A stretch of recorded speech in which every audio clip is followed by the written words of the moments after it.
welcome to the Garden Fork Radio Podcast. I appreciate you taking a minute to download the show. I'm here with my friend Rick. Hey, sir.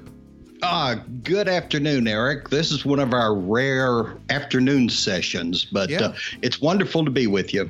We haven't started drinking, so that's a good thing. So far, so good. It's we're getting a snowmageddon here on the East Coast. Again? Up to 12 inches of snow, but who knows what will really happen. So we'll see what happens. You can't stop it anyway. Yeah. If this is your first time here, Garden Fork Radio is an audio podcast of what we like to call eclectic DIY. It covers cooking and gardening and home improvement and really interesting stuff that we want to talk about. And it's the companion to my Garden Fork YouTube channel, which is a video version of about the same thing. Yeah. Well, and you just had a wonderful milestone on the Garden Fork YouTube channel.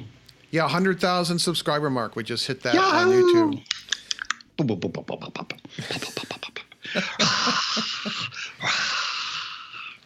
Okay. I did not know you were a beatbox guy. I do the best that I can. So today we were going to have two health-related topics. I haven't really talked about it, but one of my Labradors has been having a real problem with her rear legs not working. Oh, which one? Charlie Pup. And then we were going to talk about the wonder of modern medicine, the fact that Rick can see again. But a while back, Charlie Pup's, her basically back legs, if she would like come spinning around the corner of the house, inside the house, we have wood floors, just her whole rear end would just end up on the floor. And she was just like her back end was drunk, and her front end and her personality and everything are 110%. Is just her back legs weren't working very well. So we thought it was her hips, because Labradors have hip dysplasia. You know, it's a trait. Mm-hmm. But her bloodline did not ever indicate for that. And we took her to our vet, and within like seconds, our excellent team of veterinarians there at the Sand Road Animal Clinic, the doctor walked in and just said, "This is neurological. It's not your dog's hips." So we went down this this path of first of all, our doctor is called the Animal Medical Center in Manhattan, which is like the Mayo Clinic for animals. That's a good reason to live in New York City. Yeah, and we've actually been there before with Henry. Henry had an eating problem, and they said, well, keep her crate rest for a week and then bring her in. And I'm like, how do you crate rest a Labrador? So we actually had what's called confined rest. We kind of had her fenced in by the front bay window so she could look out the window and sunlight would come in. And our other Labrador, Henry, I made Henry stay with her because they're bonded, you know. Sure. So after a week of that, we took her to the neurosurgeon at the Animal Medical Center, and we're in the waiting room. And I can load this because I live in New York City, but the door is open, and it just looks like a live version of a New Yorker cartoon.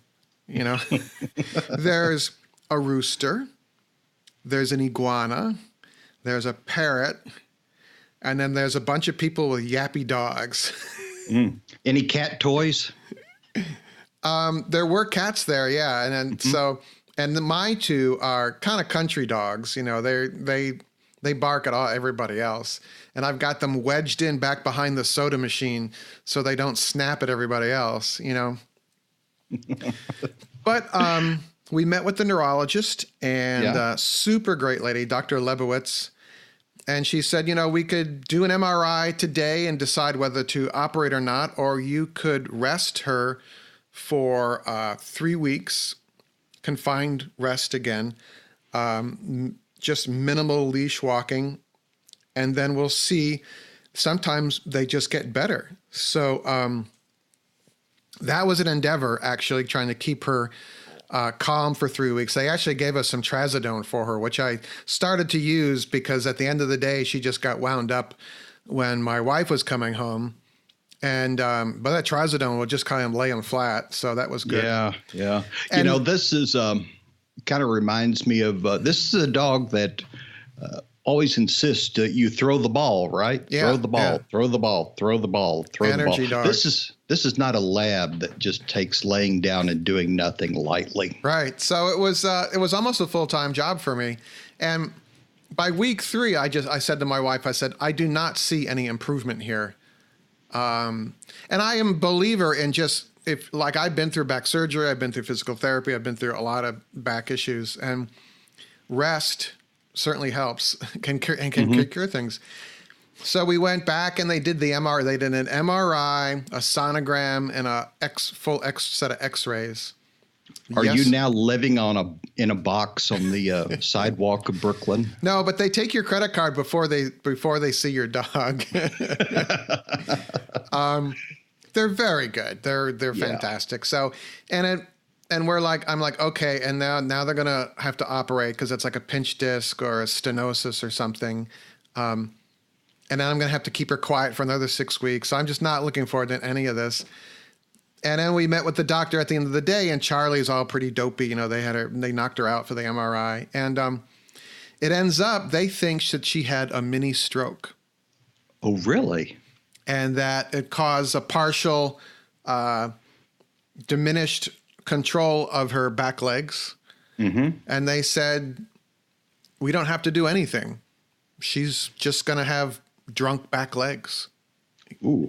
And that's fine. She's totally happy. She can get around. We have more carpets in the house that I would like to have, you know, like floor runners, because we have all wood floors.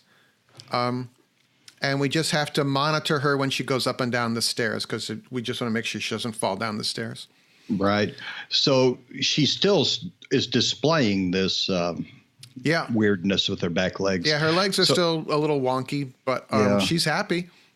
That's interesting. In humans, there is something called a transient ischemic attack, TIA, and part of your face or an arm or something won't work for about 15, 20 seconds usually, and it passes. And it's a mini stroke in the end. And I was, when you said it was a stroke and that she kind of gotten over it, I thought maybe it had passed for her, but I guess not. I mean, it could improve. You never know. People and dogs are pretty amazing. So yeah. Well, you know, I had a 3-legged dog once, and I finally decided I wanted to live my life like a 3-legged dog. It doesn't whine and complain and wish about what was or what could be. He just got up and he did it every day. It was just like nothing had changed. He adapted and he went forward. And I'm sure that Charlie Pup's going to do the same thing. Yeah, she's great. We're just going to kind of change things around the house a little bit. And we got a dog ramp. And I learned, I will link to the dog ramp we got. I did quite a bit of research. My sister has one, and I got one that's telescoping. It's made by the same company, but it's aluminum, and it telescopes, and it has almost like sandpaper grit on the ramp. But the big thing is you can't just extend this thing and put it on the back of your car and say, okay, get in. You have to acclimate them to it. So I put the thing in the backyard and let them just stand around on it. And then I used dog treats to get them to stand on it while it was flat on the ground. And then I raised it up on we have this little ledge in the backyard, and I got them to walk up and down that with treats, always rewarding with treats and being very positive. And then I put it up on the back of the car, and boom, they went right up it. Wow. You know, I forget, is Charlie Pup the blockhead or the peanut head? She's the blockhead. She's the younger one. She's the blockhead. You might want to explain that to listeners. Well, I don't know. It's just in my vernacular of Labradors, at least in our town, when we talk about all the labs, because they're all related, you know, if they're a blockhead, they kind of almost like a pit bull, like facial structure.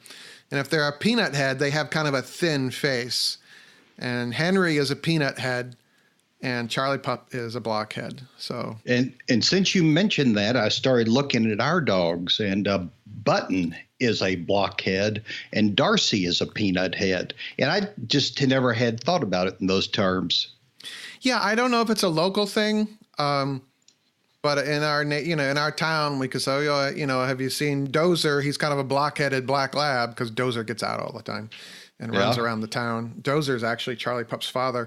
I don't know. It's just, I don't know. If anyone else has words to describe their Labradors, let me know. It's radio@gardenfork.tv. We have 2 viewer mails to read actually later. So I have a word to describe your Labradors. That's knothead.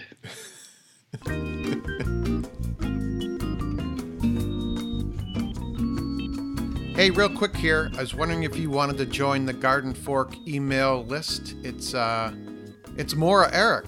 I don't know if you want that or not. But the best way to do that, if you go to the gardenfork.tv site, there are signups all over the place. There should be one on every page.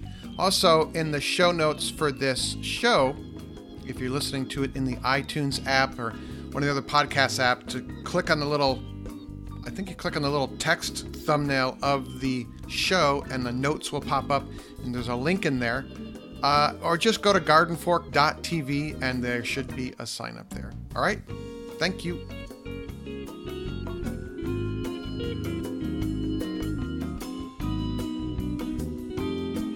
So in the meantime, you had mentioned a while ago that you were going to have a cataract surgery, and then I forgot that it was happening until you posted a picture of yourself. Right. Yeah. Polyphemus, the Cyclops from the Odyssey. That's who I looked like. I did this to myself. We can use this as a Garden Fork cautionary tale. I did away with my fluorescent grow lights, and I do all my growing here in the bedroom where I kind of have a little office set up. I replaced them with LED grow lights, the broad spectrum, mostly red and then some blue, and lots of shades of red and blue. But there were 2 that were especially bright in each of these lamps that I hung.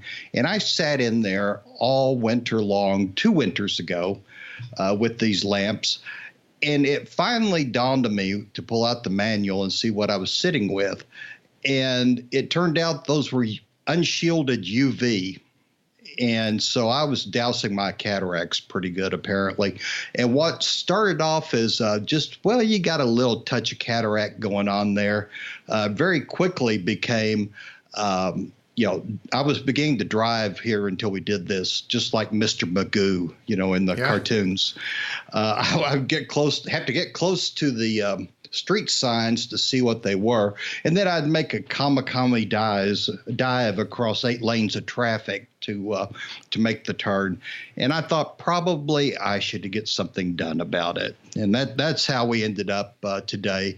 We did the left one on Monday, and I'm looking forward to getting the right one done pretty quick. So is it more anxiety than pain? Are you just kind of, because they're going to slice your eye open, basically?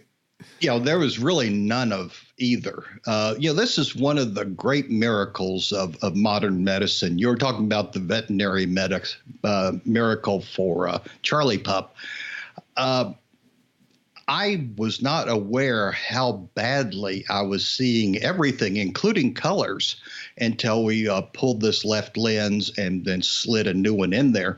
By the way, post-op, first visit, day after the surgery, it was 20/20.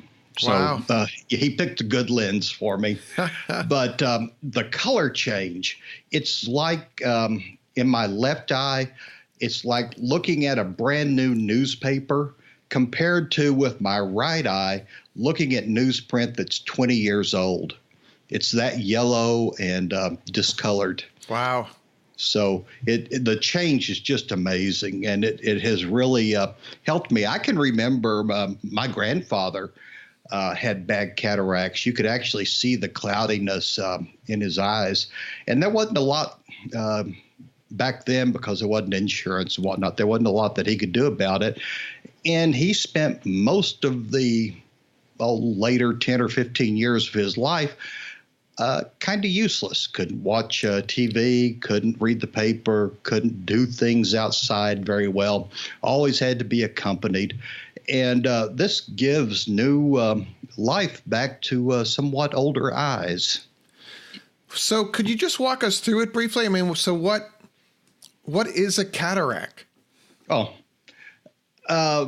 in your eye, the outer layer is the cornea, and there's a pocket, an envelope that has the lens in it.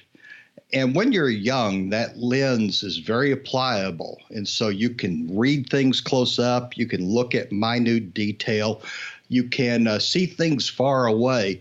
And there are muscles squeezing that lens to shape it so to get the right concave function to see what you want to see. As you get older, that lens becomes old and stiff and a little, well, not brittle, but it's stiff. Mm-hmm. And so you can't bend it anymore. And that's the reason your 40th or 45th birthday always comes with a delivery of reading glasses. Yep.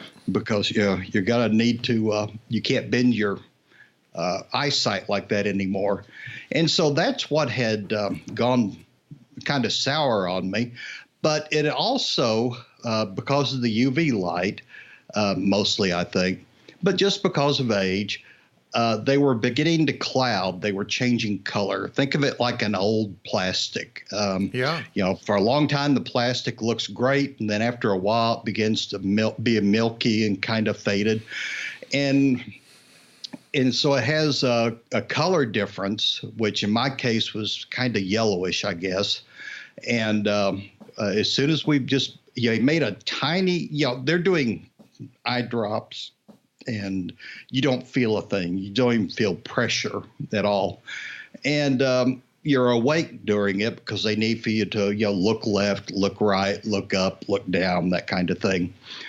And they just make a tiny little incision on the side of your sclera, reach in there. It's called microsurgery. They reach in there, and if they can't pull the lens out whole, they will break it up with a ultrasonic wand and then vacuum it out. Wow. And then in my case, the back of that capsule that the lens was in had some gunk on it. And so he took some time and kind of like took a paint scraper to the back of my eye and got that gunk off of it and vacuumed that out, popped in a new lens. I forgot to ask him, but I think it's self-sealed. And they, it was over in 20 minutes. Wow. So the prep and the dressing and all the stuff before and after took a lot longer than the actual surgery. That's amazing. Oh, it is. There was a poll several years ago, and the most important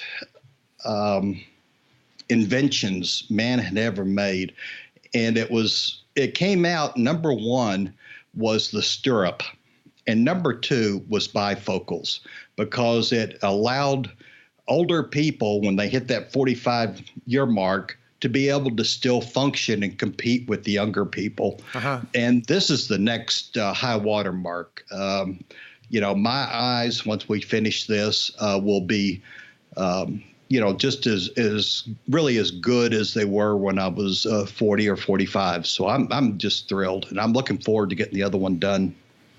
Yay. Yay, no kidding.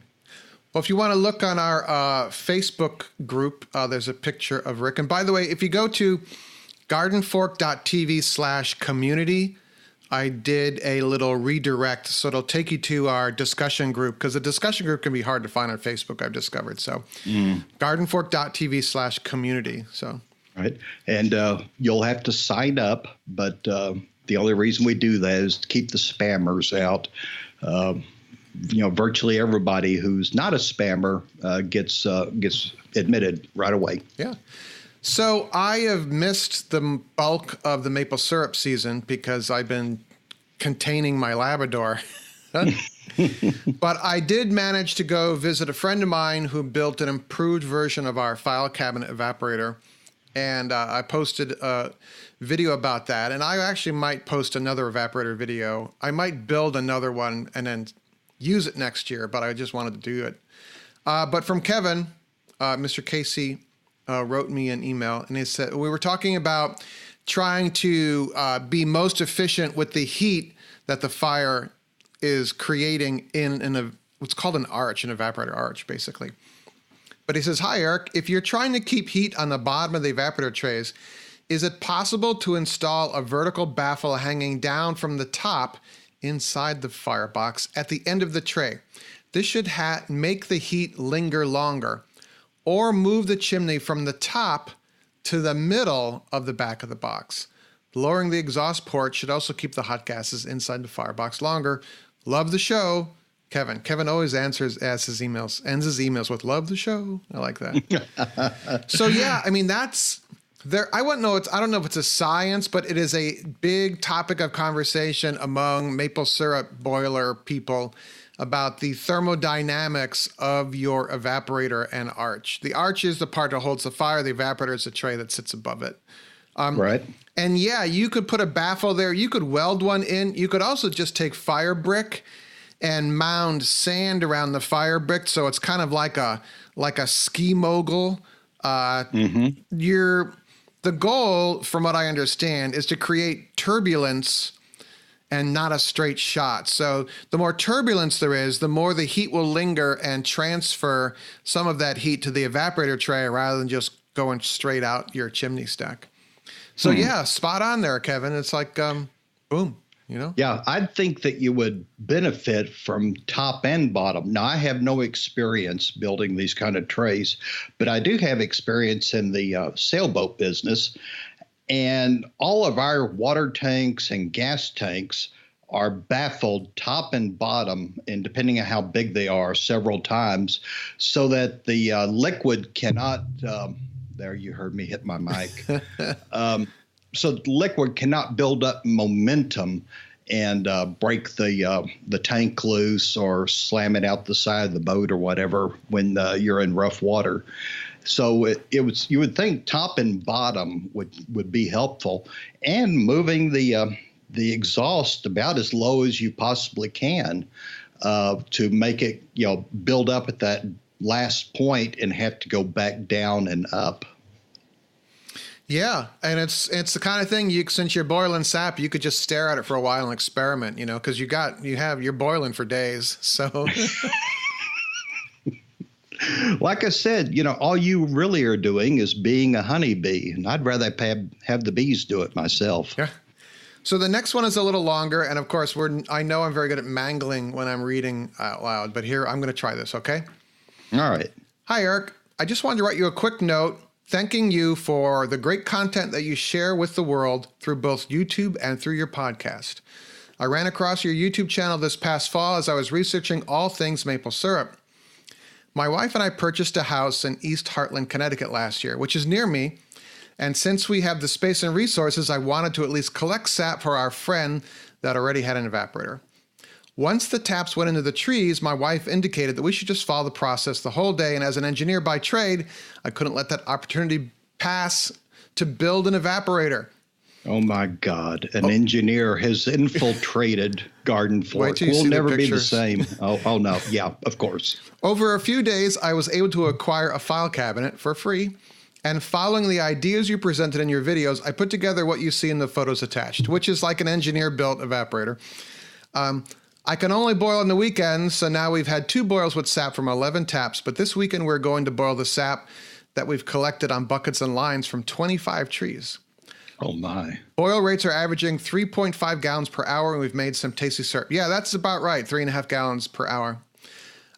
Being the technical person that I am, I couldn't help but mix hobbies.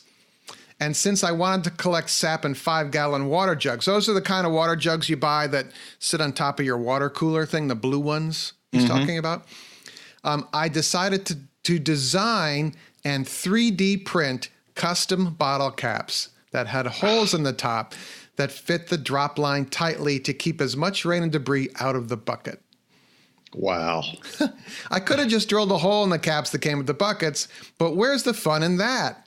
Of course. The world of 3D printing brings complex fabrication of plastic components accessible to basically anyone, and the technology is really impressive. So Jonathan has a 3D printer. Yeah, I guess so. Well done, sir. In closing, have upped us all. In closing, I'd like to express my gratitude for the knowledge you've shared and then the way you present it. Fun to watch with just enough technical information to get going.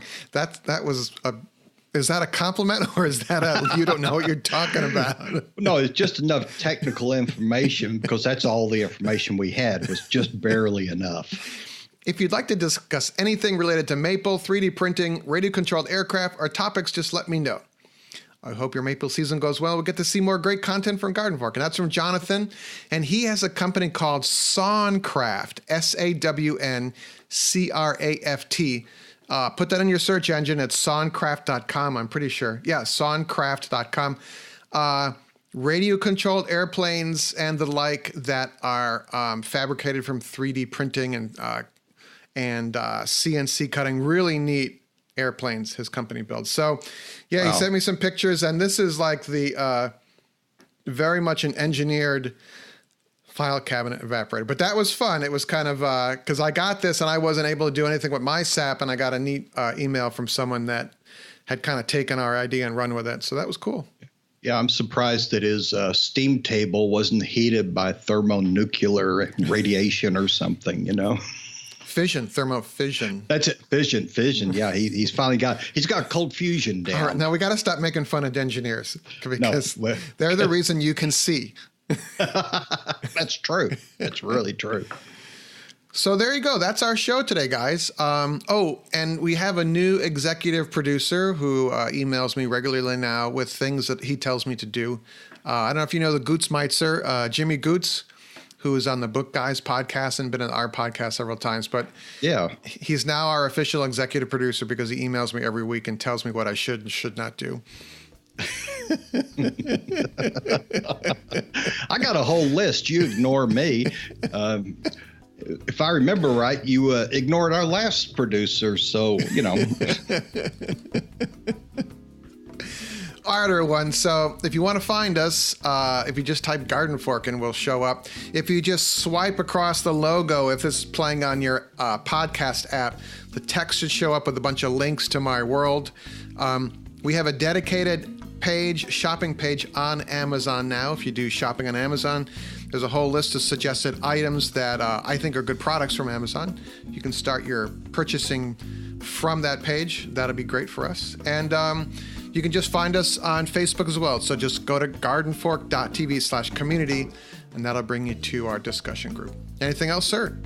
No, I think that's it for me. The nor'easter kind of passed by us, but it looks like it's bearing down on you. Yeah, we had about an inch of snow here, and it's supposed to dump again. So we'll see what goes on. So make it a great day, everyone. We will see you later. Okay. All right. Talk to you later. Bye-bye. Bye. Garden Fork's theme music is used under license from uniquetracks.com.